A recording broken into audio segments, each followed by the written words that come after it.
Welcome. I'm here to let you know that a garden for every school is possible.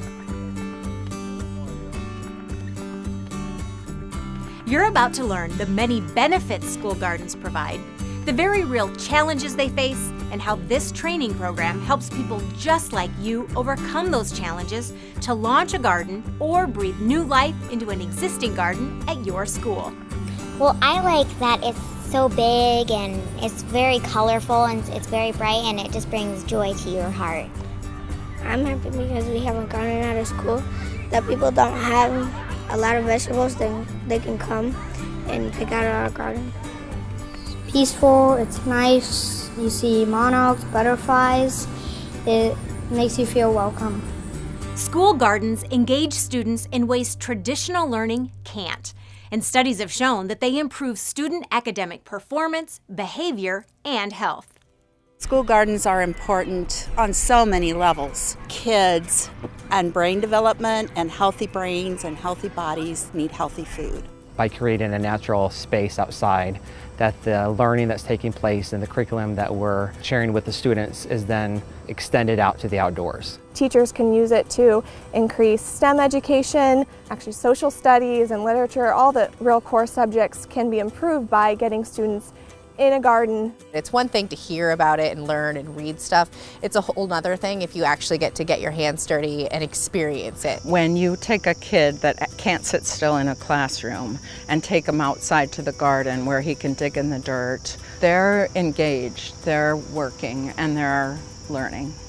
They're allowed to plant everything themselves and to take care of it and to water it, so it teaches responsibility. Students who might be otherwise considered developmentally disabled even really respond positively to being in the garden and working with their peers, and it really brings out their curiosity. They learn to appreciate what is growing in their backyard and have a sense of pride. And when we see children engaged and excited about things, how can that not be motivating? About 40, 50 years ago, most of our children came out of farms. Today they come out of the city. The children tend to be spending their time indoors. They don't know the natural world. They think that food comes from the store. We have a lot of work to do teaching kids about what's nutritious and healthy in their lives and giving them capacity to know, oh, this isn't so hard to do, I can do this. They can have better access to fresh fruits and vegetables and healthy food. They can have experience, getting active, being physically active in the gardens. Students get more involved and they understand how food is grown, they understand nutritional components. My favorite thing I like to eat in the garden is radishes. I like to eat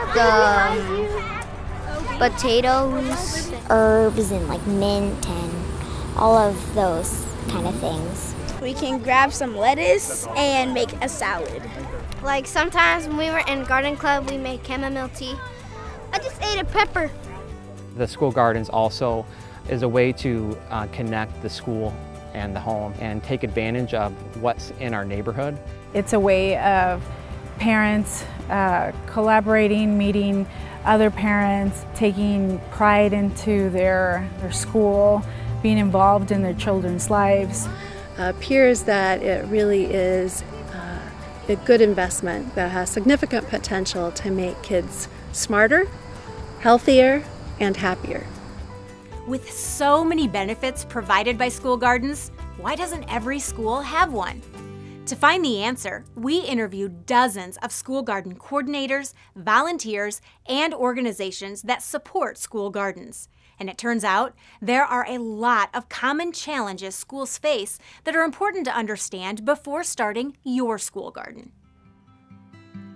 The challenge in a garden is not always in the startup. I see schools be really successful in starting gardens. It's really the sustaining a garden that takes a lot more work. It's really cool to think about getting kids outdoors and digging in the dirt and planting vegetables and eating them. But we kind of want to gloss over the fact that nobody's around the schools in the summer. How are we going to handle this project through the summer months? How is it going to be taken care of so that when it comes to the harvest time, the student's back there again and gets in on the real benefit of the end product?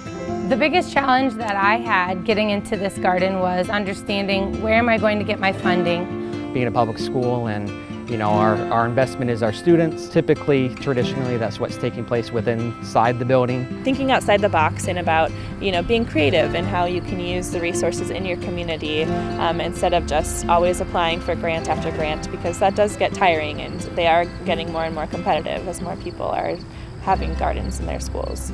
We see a lot of times the challenges can come manifest in a lot of different ways, and a lot of times the biggest part is support and who's doing what within the garden. When a teacher gets the idea of developing a school garden, they get all excited, they spend all this time and effort, pretty soon they've worn themselves out. There was a garden area and it was only ran by one teacher, and so because of not having more support, that basically went to weeds and it's no longer a garden area. We had received grant and sponsorship from Principal Mutual Fund and the American Heart Association. They came out, got the beds built, brought all the tools that we needed and the manpower for a planting day 2 years ago. Then the teacher who had been the coordinator for that had moved on to another school. The team kind of fizzled out.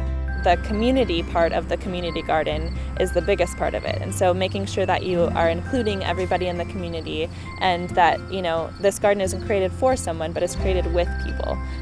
The main challenges school gardens face are managing the garden during the summer while kids are on break, securing ongoing funding, and having a committed team working year after year. Luckily, schools everywhere have overcome these challenges and can teach you how to do the same.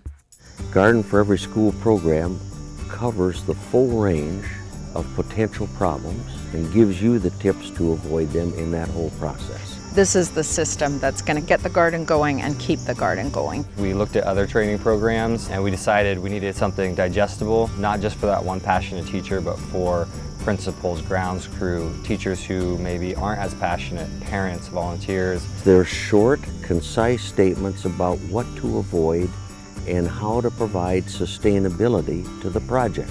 The training, the videos, and planning guides are designed to be done as a team, as a group. There are a lot of great organizations out there offering school garden grants, and this just basically is a ready-made grant application to turn in. When I started working with a Garden for Every School, I was really excited to have the garden resources connected with the Teachers Going Green resources. The linkage to the Teachers Going Green program is exceptional. So it just gives them a full packet of opportunity here. And the end destination is a successful garden. You can implement it and be guaranteed of a pretty good level of success.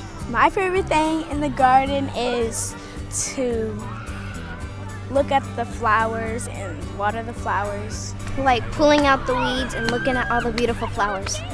Plant food and vegetables. Shoveling, picking up the weeds. This training is uniquely designed to help schools overcome the challenges and enjoy the countless benefits of school gardens. If your team takes this training, you will have a successful school garden that lasts. I'm inviting you to start today. Watch Module 1 on building your team and go through the process of launching a garden or breathing new life into your school garden.